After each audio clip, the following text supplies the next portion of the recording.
Iya, sesuai dengan temanya hari ini, aku memang akan memberikan beberapa penjelasan serta membagikan informasi yang dimana di dalamnya juga sekaligus ada beberapa tips-tips yang mungkin menurut aku akan berguna ataupun juga bisa berguna bagi kalian para wanita-wanita di luar sana yang tengah dalam fase ini gitu. Jika semisalnya kalian para wanita-wanita muda, mahmud-mahmud gitu, yang baru menikah, terus juga pengen langsung untuk segera dikaruniai buah hati, momongan, atau bahkan mungkin para wanita di luar sana yang sudah sekian lama menikah tetapi masih belum juga dikaruniai momongan sampai sekarang.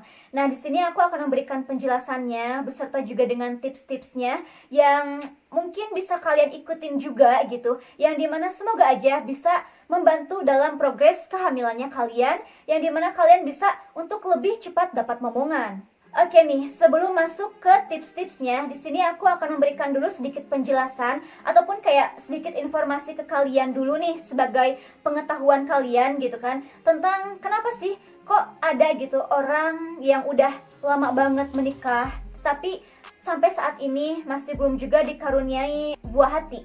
Sebenarnya alasannya juga ada berbagai macam alasan, ada berbagai banyak faktor juga yang bisa mempengaruhi pasangan itu sudah lama menikah tapi masih juga belum dikaruniai momongan. Di sini bukan berarti kayak si perempuannya itu, mohon maaf dalam kata tidak bisa menghasilkan keturunan ataupun mungkin dikatakan mandul gitu ya, atau juga mungkin si prianya dikatakan juga demikian. Tidak selalu menjurus ke sana ya. Emang pasti mungkin pikiran-pikiran itu akan hinggap di setiap orang yang emang belum mengerti keadaan medisnya, yang emang belum mengerti pengetahuannya gitu. Karena kan emang seperti yang udah aku bilang kan, nggak semuanya para pasangan-pasangan yang udah menikah lama tetapi mereka belum juga untuk dikaruniai momongan, itu bukan berarti salah satu ataupun keduanya gitu mereka itu mandul, bukan berarti kayak gitu. Lantas kita harus kayak gimana jika kita tengah dalam kondisi ataupun posisi yang seperti itu? Tentu memang bagi pasangan yang tengah dalam fase seperti ini, itu tuh nggak akan mudah banget mereka laluin. Mereka pasti akan ngerasa benar-benar ekstra ketakutan banget, banyak kekhawatiran banget walaupun mungkin nggak ditunjukkan. Apalagi ditambah dengan gunjingan-gunjingan ataupun juga stigma-stigma dari masyarakat yang memandang buruk terhadap mereka gitu. Dan lagi ditambah lagi gitu dengan keadaan keluarga, ada dorongan serta desakan-desakan juga dari keluarga yang akan mempengaruhi psikolognya ataupun kayak psikolognya mereka, yang akan membuat batin mereka juga hancur. Lantas memang harus kayak gimana untuk bisa menyikapi semua hal itu? Tentu di sini adalah yang pertama itu tenang dulu ya. Tentu yang paling utama memang kita harus menjaga banget mental health-nya kita. Jadi jika seseorang sedang terserang mentalnya nih ya, bukan hanya pikirannya aja, bukan hanya batinnya aja yang tersiksa, namun juga fisiknya juga akan tersiksa. Kalau misalnya seseorang menginginkan kehamilan tapi mentalnya sudah terserang duluan, itu akan kacau. Sistem reproduksi dari si wanita ataupun si prianya itu tidak akan berjalan dengan semestinya. Alhasil, pembuahan itu tidak akan pernah terjadi juga gitu. Ataupun jika memang terjadi pembuahan, bisa saja mengalami kegagalan ataupun kayak keguguran. Jadi di sini mental seorang itu memang berperan penting banget selain dari sistem reproduksinya mereka. Oke, itu untuk poin yang pertama. Sekarang untuk poin yang keduanya. Coba deh kalian periksakan dulu ke rumah sakit ataupun kayak ke dokter kepercayaannya kalian. Nah, di sini jika seseorang sudah menjalani pemeriksaan kesehatan terlebih dahulu sebelum dia melangsungkan pernikahan dan hasilnya itu kayak baik-baik aja, nggak ada kendala apa-apa aja gitu kan, kalian nggak perlu khawatir untuk apapun. Jangan terlalu berpikiran khawatir dulu gitu. Tapi nggak ada salahnya juga untuk kita periksakan kembali ke dokter yang memang sudah kita percaya. Dan juga bahkan di sini kalau memang kalian ragu dan pengen memastikan lebih lanjutnya lagi, kalian juga bisa untuk mengunjungi dokter-dokter lainnya yang dimana kayak untuk perbandingan aja nih gitu. Apakah hasilnya sama ataukah kayak gimana biar lebih akurat. Jika hasilnya sudah tetap sama saja, baik-baik saja gitu, maka memang mungkin kalian nggak harus untuk khawatir. Oke, poin yang ketiga yang memang harus diperhatikan nih ya, ini bisa saja terjadi jika salah satu pasangan itu mengalami kelelahan. Nah, yang perlu kalian tahu juga tentu, kelelahan dari segi fisik itu memang sangat bisa banget untuk mempengaruhi gagalnya suatu progres kehamilan. Jika seorang wanita sedang menjalani progres kehamilan, lantas dia mengalami kelelahan fisik yang amat berat gitu, itu tentu saja akan membatalkan ataupun kayak menggagalkan progres kehamilan yang sedang dia lakukan. Tapi bisa aja progres kehamilannya itu terjadi, namun kadang akan selalu ada kendala di saat itu terjadi gitu. Karena emang faktor dari kelelahan fisik itu sangat bisa banget untuk mempengaruhi kegagalan dari progres kehamilan. Nah, untuk yang keempat, bisa saja disebabkan dari waktunya yang kurang tepat. Jadi kayak jika seseorang melakukan hubungan untuk bisa mendapatkan buah hati gitu, tapi mereka melakukannya dalam waktu yang dikategorikan kurang tepat, bisa saja itu menjadi faktor yang menjadikan mereka itu belum bisa menghasilkan momongan. Jadi memang ada cara-cara khususnya buat kalian yang menginginkan anak dengan waktu yang cepat gitu. Ada juga yang dimana kayak perempuan-perempuan di luar sana yang tanpa harus melakukan cara-cara khusus itu untuk bisa menghasilkan anak dan langsung gitu aja bisa menghasilkan anak, ya bisa aja gitu. Banyak banget gitu yang kayak gitu. Tapi ada juga yang sebagian perempuan yang memang mungkin harus melakukan beberapa cara-cara khusus dulu agar bisa memancing lebih cepat kehadiran seorang buah hati. Nah, poin yang kelima di sini yang perlu kalian ketahui juga adalah jika kalian sebelumnya pernah mengalami kehamilan terlebih dahulu, entah itu kayak hamil masih muda ataupun sudah agak besar gitu kehamilannya, atau bahkan baru telat sedikit aja namun sudah dipastikan itu positif hasilnya, tapi kalian mengalami sebuah kegagalan ataupun kayak keguguran di waktu kehamilan tersebut, itu bisa menjadi faktor utama dari sulitnya kalian untuk bisa hamil lagi. Karena ada di mana beberapa wanita itu memiliki rahim yang kuat, tapi ada juga sebagian wanita yang memiliki rahim yang bisa dikategorikan lemah gitu. Nah, jadi bagi wanita-wanita yang memang memiliki rahim yang bisa dikategorikan lemah tersebut, itu benar-benar harus ekstra menjaga rahimnya, bagian dari bawah perut mereka. Karena itu sangat penting banget mereka jaga. Itu kan rentan banget ya gitu. Yang kayak dimana kalau misalnya kayak mereka jogging sedikit aja itu bisa mengalami keguguran, renang sedikit aja bisa mengalami keguguran, atau bahkan nih ya, kesenggol sedikit aja kayak kepluk dikit aja gitu, itu tuh bisa saja langsung mengalami keguguran. Kalian juga perlu memeriksakan kondisi rahim kalian di bagian bawah perutnya kalian ini. Kalian periksakan ke bidan-bidan ataupun kayak dokter-dokter khusus yang memang kalian sudah percayai itu. Terus juga kenapa juga gitu untuk enggak meminum vitamin-vitamin yang akan menguatkan si rahimnya kalian juga. Nah, selain dari beberapa hal yang udah aku jelaskan tadi ke kalian, sedikit poin-poin yang sudah aku berikan ke kalian, di sini juga aku akan memberikan tips-tipsnya nih buat kalian gimana sih gitu biar kalian supaya cepat bisa mendapatkan momongan ya. Oke, tips pertama yang aku berikan buat kalian nih ya, kalian juga bisa mencobanya, yaitu menyambung ke poin yang tadi udah aku bilang ke kalian, yang udah aku bagikan ke kalian, yaitu kalian harus melakukan kegiatan berhubungannya kalian tuh dalam waktu yang tepat. Jika kalian dan pasangan kalian memang sedang mengincar sebuah kehamilan gitu, maka lakukanlah hubungan suami istrinya kalian itu di saat waktu yang tepat, yaitu di masa dimana perempuannya sedang mengalami masa subur. Masa subur itu adalah masa dimana paling cocok buat kalian yang memang sedang mengincar kehamilan, yang dimana jika kalian melakukan hubungan suami istri di saat perempuannya sedang masa subur, maka itu akan meningkatkan peluang buat kalian untuk bisa mendapatkan anak. Lalu bagaimana sih caranya kita untuk bisa mengetahui kapan tibanya waktu suburnya kita? Waktu subur kita itu dapat dihitung dari waktu haidnya kita, yang dimana setiap perempuan memiliki waktu haidnya yang berbeda-beda. Jangka haidnya itu berbeda-beda, ada yang dimana kayak lebih cepat, ada juga yang dimana lebih lambat. Semisalnya si perempuan A, dia memiliki waktu haidnya lebih panjang, yaitu 30 hari. Dan si perempuan B memiliki waktu haid lebih cepat, 25 atau kayak 26 hari. Tapi si perempuan C memiliki waktu haid yang memang dikategorikan waktu pas, yaitu 28 hari. Karena memang waktu haid yang tepatnya itu tiap perempuan seharusnya itu 28 hari. Tapi memang karena tiap perempuan kan berbeda-beda ya, ada yang dimana lebih cepat, ada yang lebih lambat, ada yang pas gitu. Bahkan juga ada yang tidak menentu, itu beda-beda tiap perempuan.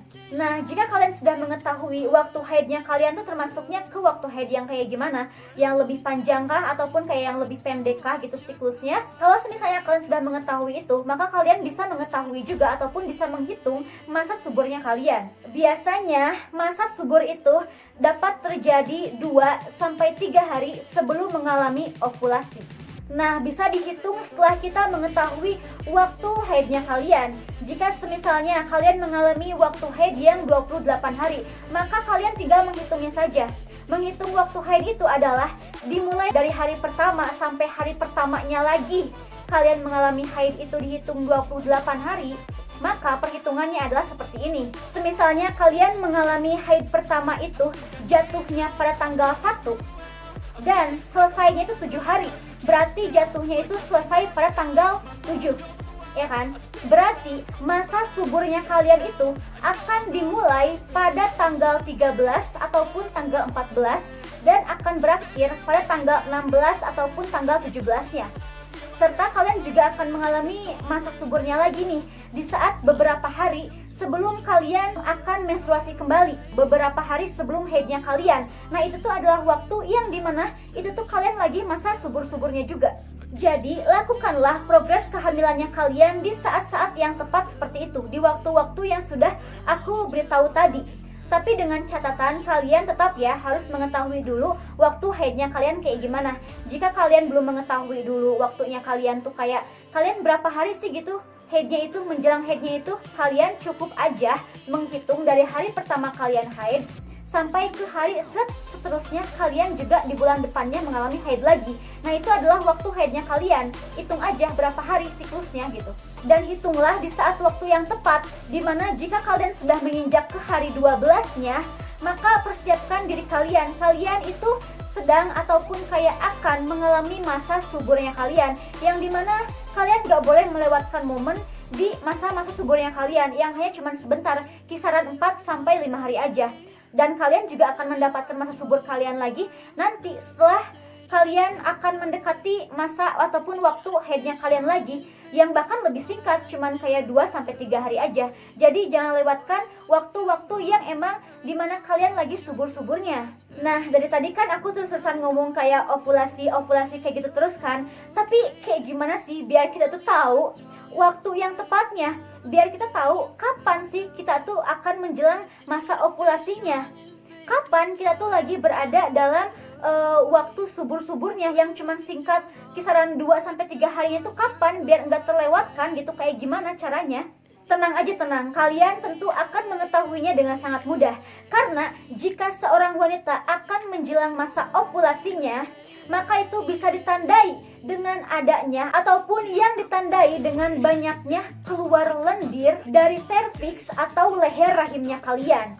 Jika kalian gak tahu nih bentuk khusus si lendir serviksnya tuh kayak gimana, lendir serviks itu merupakan salah satu jenis keputihan.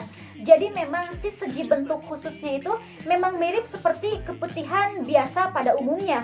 Tapi keputihan yang memang tidak berbahaya ya, yang dimana bentuknya itu mirip kayak putih telur. Kalau kamu sudah mengetahui kayak gimana bentuknya, maka kamu tuh akan dengan mudah mengenali si lendir serviks ini. Lendir serviks ini berguna untuk meningkatkan motilitas atau pergerakan sperma untuk bertahan hidup. Jadi, semakin banyak sperma hidup dan bergerak menuju tempat sel telur dilepaskan, yaitu tuba falopi, maka akan semakin tinggi tingkat pembuahan itu terjadi. Oke, yang kedua, selain dari yang pertama itu tadi aku bilang kalian harus tepat masanya, di sini juga kalian harus tepat pada waktunya. Oke, jadi di sini tuh maksudnya adalah kalian emang benar-benar harus tepat pada waktunya, yaitu pada pukul 6 pagi. Menurut para ilmuwan di Zurich, sperma yang paling sehat dan bagus itu di pagi hari.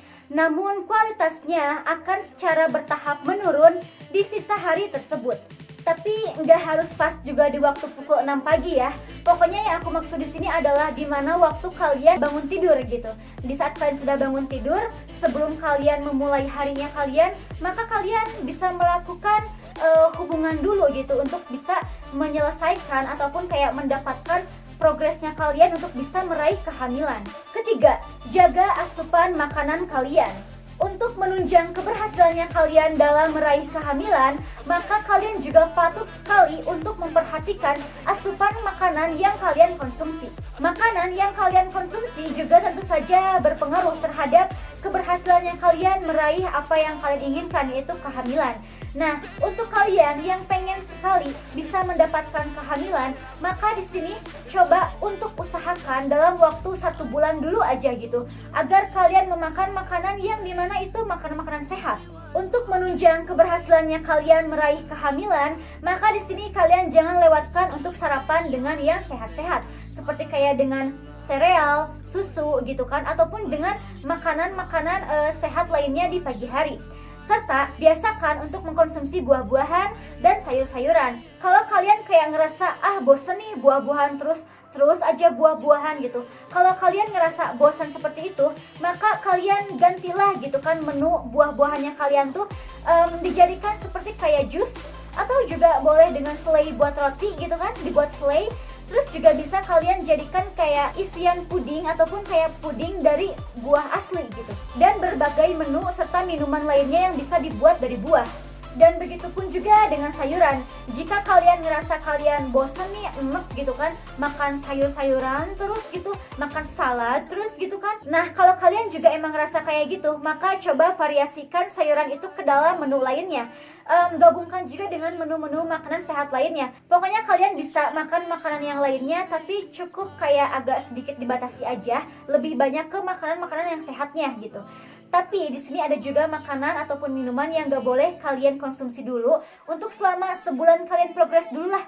Kayak makan makanan yang berlemak tinggi, yang pedas banget, terus juga minum-minuman yang beralkohol dan juga minum-minuman yang bersoda, serta makanan dan minuman yang emang itu nggak terlalu baik buat kesehatan dulu lah. Pokoknya kalian hentikan dulu selama 1 bulan dulu aja. Kalau emang kalian nggak bisa menghentikan itu dalam jangka waktu yang panjang, pokoknya selama 1 bulan dulu, selama kalian progres itu kalian hentikan dulu aja gitu. Dan di sini selain dari kayak kalian harus atur ataupun juga kayak harus mengetahui asupan makanan yang kalian konsumsi, di sini juga ada tambahannya yang dimana kalian bisa mengkonsumsi juga kurma. Iya, kurma muda yang dimana kalian tahu kan warnanya kayak masih kuning kayak gitu. Nah, itu adalah kurma mudanya. Kalian bisa mengkonsumsi kurma tersebut untuk menambahkan asupan vitamin ke dalam tubuh kalian juga. Dan lagian juga kurma muda memang sangat bagus ya buat perempuan. Nah, selain dari kurma muda yang bisa kalian konsumsi, kalian juga bisa kayak untuk meminum teh herbal gitu. Terus juga daun mint yang bisa kalian rebus, yang bisa kalian minum juga. Dan juga meminum rebusan jahe, yang dimana itu semua berfungsi banget untuk menjaga kesehatan tubuh kalian. Benar-benar mempunyai banyak manfaat bagi kesehatan tubuhnya kalian. Bisa dikonsumsi oleh perempuan ataupun juga oleh laki-lakinya ya. Oke, so mungkin itulah beberapa informasi, penjelasan serta tips-tips kecil dari aku yang bisa aku bagikan ke kalian tentu saja. Dan semoga aja ini semua bisa berguna bagi kalian untuk melancarkan progres kehamilannya kalian, atau bisa mempercepat juga kalian untuk mendapatkan momongan ya. Pokoknya di sini semangat terus, jangan pantang menyerah. Dan jangan lupa juga jika semua itu sudah kalian lakukan, tetap untuk konsultasikan juga ke dokter ya, mau bagaimanapun nanti hasilnya. Dan juga tetap untuk berdoa selalu. Mudah-mudahan keinginan kalian semua diijabah ya. Oke, mungkin segitu dulu aja dari aku yang bisa aku sampaikan ke kalian. Aku mau mengucapkan thanks for watching untuk kalian yang udah tonton dari awal sampai akhir, and see you next time. Bye-bye!